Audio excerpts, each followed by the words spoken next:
So before we start, can you say your first and last name and spell it out? Lea Cayanan, Lea, last name Cayanan, Cayananan. And so how are you feeling being back home now that the show's over and like getting back into the swing of things? I've been good. I'm really excited to be back home. It's actually been a while since filming. But it's good to be back. It's good to have my feet planted on the ground and kind of just take in life as it comes again.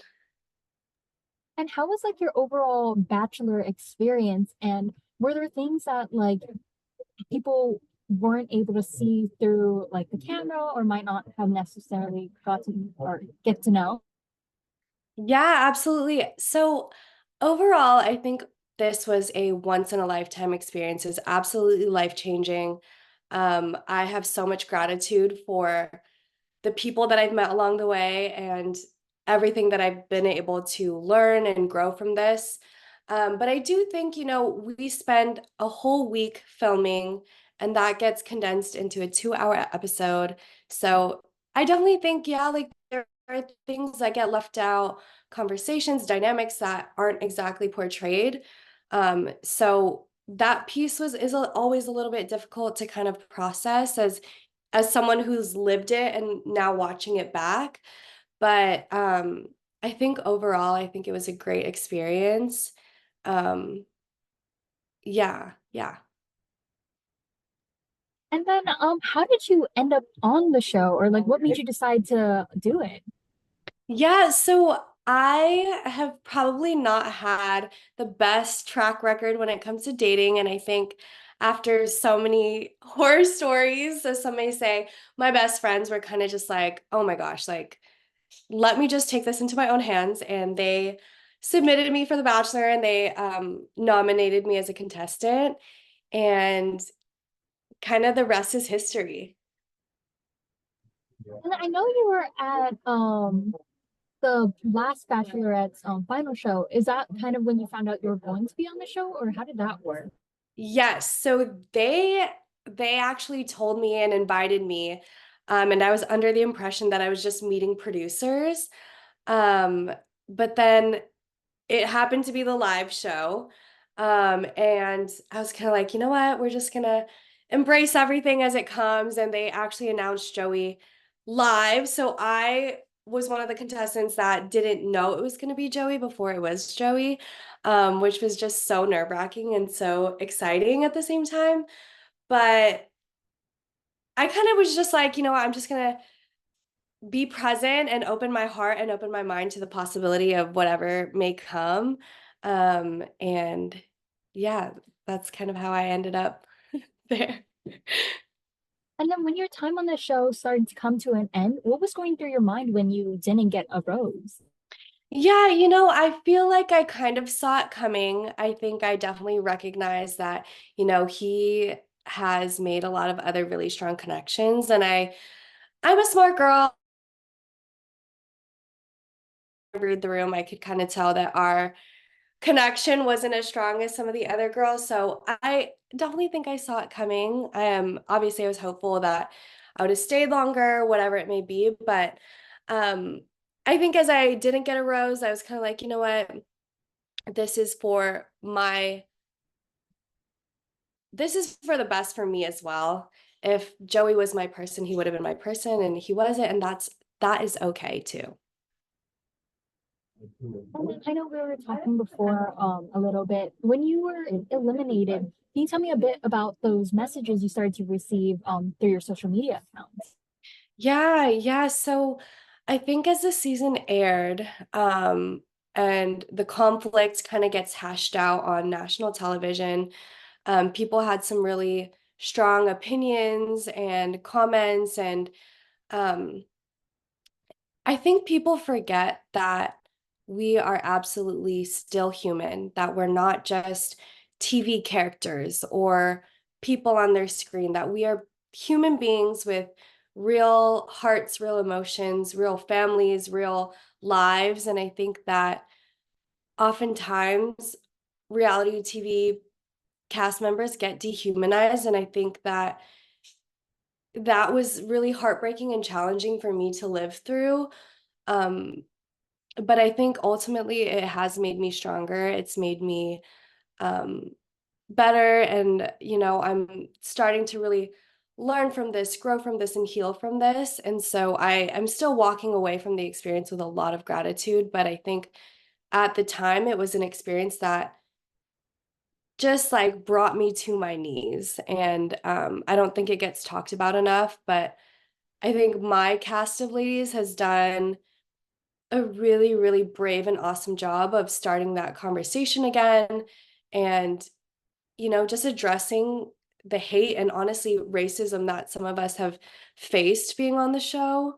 Um, and I'm really lucky that we've been able to do that together. And I have a community behind me that is supporting me and loving me through that too. And then if you're comfortable with sharing, what were some of these like messages that were being sent to you? Yeah. They ranged from a whole bunch of different things. I got called every name under the book. There were a lot of racial slurs, people telling me to go back to my country, which I don't know where you want me to go. I'm born and raised in Hawaii. I'm like from the US. So just a lot of comments that were very derogatory. They came at my character. They came at, you know, I think the most heartbreaking part was it wasn't even at one point about me. They started um, coming and commenting on my family and my friends' posts. And so I think that was the most difficult part was, I signed up for this. I knew the risks involved. I knew what I was getting into, but my family and my friends were all people that they didn't necessarily sign up for this. They didn't, open their lives up for scrutiny. And so I think that piece was really hard. And then almost assuming the guilt of like, okay, like now I have to deal with like my own feelings, but like the feelings of my family and friends who do not deserve any of this, like at all. So I think that something that is really important for me to share is that, you know, we are all human. We bleed the same. We're made of the same skin and bones.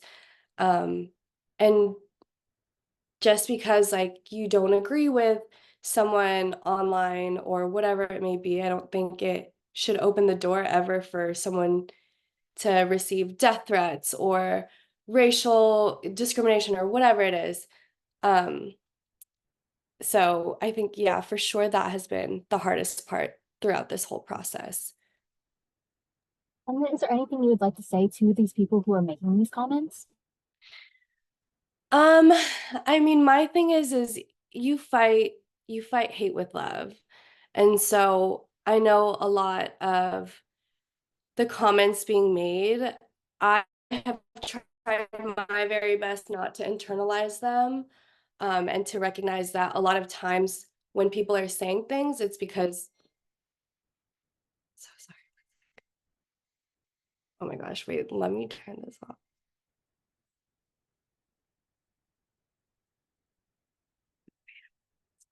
Okay. Is everything okay on your end? Okay, yeah, sorry, I just don't want the notifications coming in. Yeah, so kind of going back, you fight hate with love. And I, at the end of the day, am still very much in control of my journey and how I choose to react.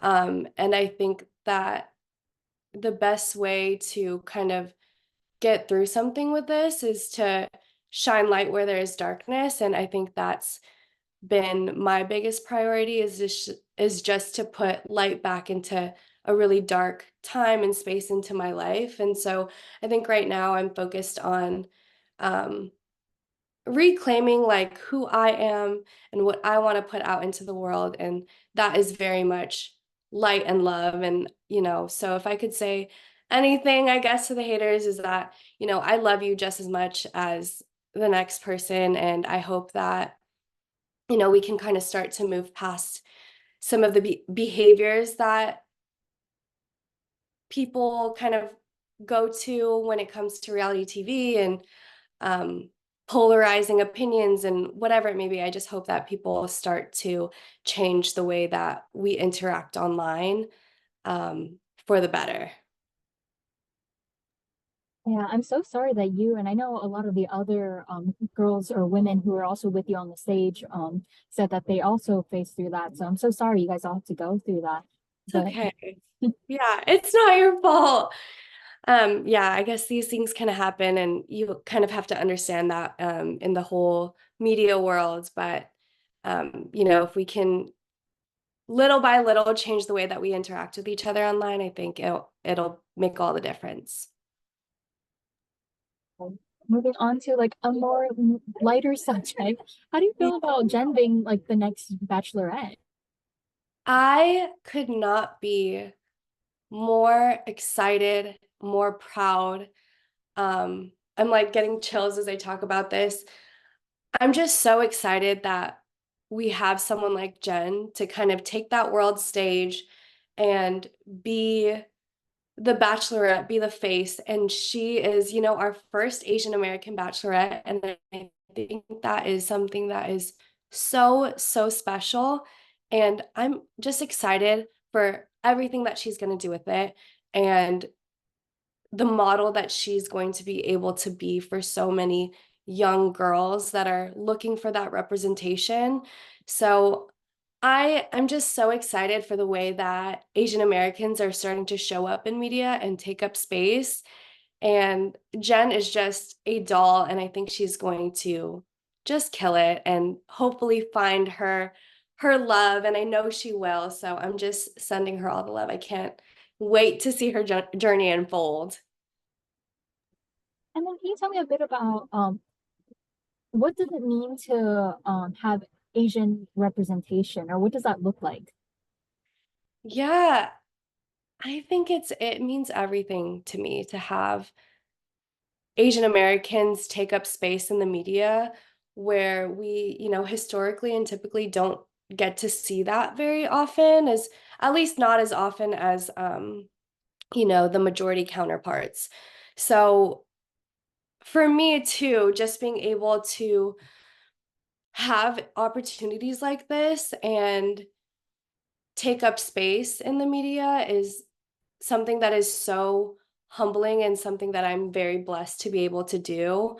Um, and growing up, I I think growing up, especially in Hawaii, I'm very blessed to have been surrounded with so much diversity. But I think when it comes to the media, there's still a ways to go for us to have a world stage and a media that is representative of our makeup. And I think that we have a long way to go, but I think we're getting there, and um, it's just very exciting. I think, especially for young people to see. Um, Sometimes it just takes seeing someone that looks like you and comes from where you come from for you to believe in yourself. And so, if I can do anything in this world, I hope that I can, inspire someone or represent a community and to do it well. Um, and yeah, I think that representation is just it means everything, especially for me. And then this is my last question, and I'm sure it's on like everybody's mind. What's next for you in terms of like your career and like your love life? Uh, that is a great question. I think right now I'm focused on just getting right with my heart, my soul, my mental health. Um, I'm jumping right back into work, getting back in the swing of things. I'm very excited to be doing that. But I think in terms of my love life, I definitely am very open heart, open mind to whatever is coming my way. Nothing too close on the horizon, but I'm definitely open and just excited for what's to come. I know that my person's out there, and I will wait patiently for the day. But until then, we're just kind of enjoying life, enjoying my people. and enjoying my community.